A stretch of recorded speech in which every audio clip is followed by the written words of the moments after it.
کہ آپ کے خیال میں کیا جماعت اسلامی کو باہر کی قوتوں نے آج ٹارگٹ کیا ہے یا اندرونی طور پر وہ گروپس جن کا وجود جماعت اسلامی عملی طور پر ماننے کو تیار نہیں ہے کہ پاکستان کو وہ ایک ایگزسٹینشل تھریٹ کے طور پر فیس کرتے ہیں، ان کی کارستانی ہے؟ آپ سے سننا چاہیں گے۔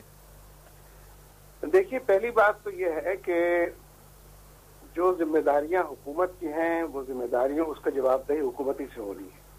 اگر حکومتیں لوگوں کے جان مال عزت آبرو کی حفاظت نہیں کر سکتی تو وہ کسی دہشت گردی کی آڑ میں اپنی نااہلی کو اور اپنی کارکردگی کو چھپانے کی جتنی بھی کوشش کریں گی وہ کوششیں ناکام ٹھہریں گی۔ اے این پی کی حکومت بدرجہ اولا اور اس کے بعد پیپلز پارٹی کی حکومت اس کی ذمہ دار ہے۔ ملک کے اندر جو کچھ بھی ہو رہا ہے وہ ان کی پالیسیوں کے نتیجے میں ہو رہا ہے۔ ظاہر لوڈ شیڈنگ تو طالبان نے نہیں کی ہے نا۔ اگر لوڈ شیڈنگ کے خلاف لوگ مظاہرہ کرتے ہیں یا بے روزگاری کے خلاف یا مہنگائی کے خلاف تو یہ تو طالبان نے نہیں کیا ہے نا، یہ تو حکومتوں نے کیا ہے، اور ان کی پالیسیوں اور آئی ایم ایف کے قریب جانے کی وجہ سے اور امریکہ کے بارے سوسائڈ اٹیک کس نے کیا ہے؟ سوسائڈ اٹیک آج کس نے کیا؟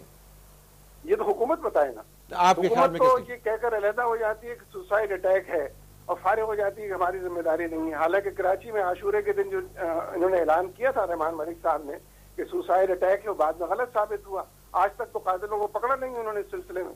جو 12 مئی کے واقعات تھے اس میں کسی کو نہیں پکڑا ہے، جو 9 اپریل کے واقعات تھے اس میں سب حکومتوں میں شریک ہیں۔ اگر آپ کو آج اس وقت منور صاحب لائیو پروگرام میں جتنے بھی لوگ دیکھ رہے ہیں ان کو یہ بتانا ہو کہ بحیثیت امیر جماعت اسلامی آج کے واقعے میں مبینہ طور پر کون لوگ ملوث ہو سکتے تو آپ ان کو کیا کہیں گے؟ نہیں، میں تو سمجھتا ہوں کہ اے این پی کو جواب دہی کرنی چاہیے۔ اے این پی یہ کہ فارغ نہیں ہو سکتی کہ ہماری پالیسی یہ اور اس کی ان کی پالیسیوں کے نتیجے میں یہاں تک ہم پہنچے ہیں۔ ڈرون طیاروں کے حملے طالبان تو نہیں کرا رہے ہیں، ظاہر ہے کہ یہ حکومتیں کرا رہی ہیں اور اس پر خوش بھی ہیں اور مطمئن بھی ہیں۔ اس لیے میں کسی کا نام لے کر کسی پر الزام نہیں دھرنا چاہتا، لیکن حکومت کا نام تو سب کی زبانوں پر ہے کہ حکومت اگر جان مال کو تحفظ نہیں دے سکتی اور نام خود کچھ حملوں کا لے لیتی ہے تو نااہلی کے علاوہ بھی دال میں کچھ اور کالا ہے، اور اس مجموعی پالیسی کا حصہ ہے کہ جو انٹرنیشنل لیول پر وار آف ٹیرر کے حوالے سے اختیار کی گئی۔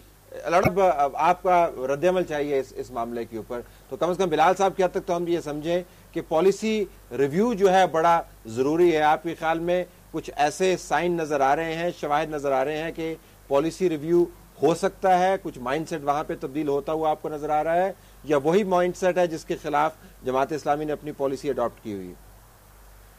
دیکھیے، میں بڑا شکر گزار ہوں تمام شرکاء کا۔ میں پوری طرح نام تو سب کے نہیں سن سکا ہوں، لیکن میں سمجھتا ہوں کہ سب نے اس پورے معاملے میں کنٹریبیوٹ کیا ہے پازیٹیولی اور تعمیری طور پر اس میں حصہ لیا ہے، اور یہی وہ اپروچ ہے کہ جس کے نتیجے میں ہم کسی کنسنسس پر بھی پہنچ سکتے ہیں اور ریزالو کرنے کی پوزیشن میں بھی آ سکتے ہیں، کیونکہ یہ میں نہ مانوں والا قاعدہ نہیں ہے بلکہ اس سے ہٹ کر لوگوں نے بات کی ہے۔ میں یہ سمجھتا ہوں کہ ہمیں یہ دیکھنا چاہیے کہ ٹیررزم کی تاریخ بھی کب سے ہے پاکستان کے اندر۔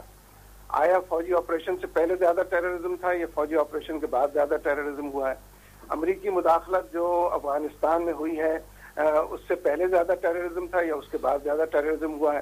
میں سمجھتا ہوں یہ وہ اکائیاں ہیں، یہ وہ پیرامیٹرز ہیں جن کو اگر سامنے رکھا جائے تو نتائج تک پہنچنا زیادہ مشکل نہیں ہوگا۔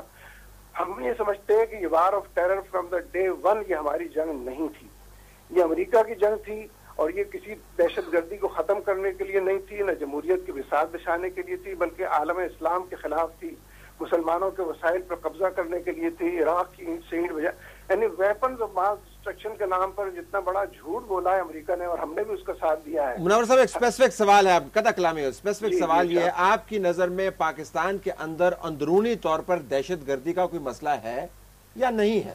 کیا مقامی دہشت گرد ایسے موجود ہیں جو معصوم لوگوں کی جانیں لیتے ہیں، بشمول ان لوگوں کی جو پاکستانی ہونے کے بعد جماعت اسلامی کے کارکن بھی تھے؟ آج دیکھیے، کئی اسٹانس سے اس کا جواب دیا جا سکتا ہے۔ نہیں، ہمیں ایک اسٹانس سے چاہیے، ہمیں اسپیسیفک آج جواب چاہیے۔ آج دن نہیں ہے کہ ہم پالیسی سٹیٹمنٹ سنیں، آج ہمیں بالکل مکمل طور پہ واضح آپ سے جواب چاہیے۔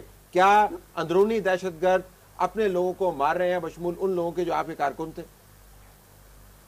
اب آپ سنیں ذرا میری بات بھی، میں پھر اس بات کو دہراتا ہوں کہ 12 مئی کو شہر کراچی میں جو کچھ ہوا تھا وہ کس نے کیا تھا، کس کی سرپرستی میں ہوا تھا؟ سارے چہرے بے نقاب تھے، ساری گاڑیوں کے نمبر چینل نے دکھا دیے تھے۔ کوئی کارروائی ہوئی ان دہشت گردوں کے خلاف؟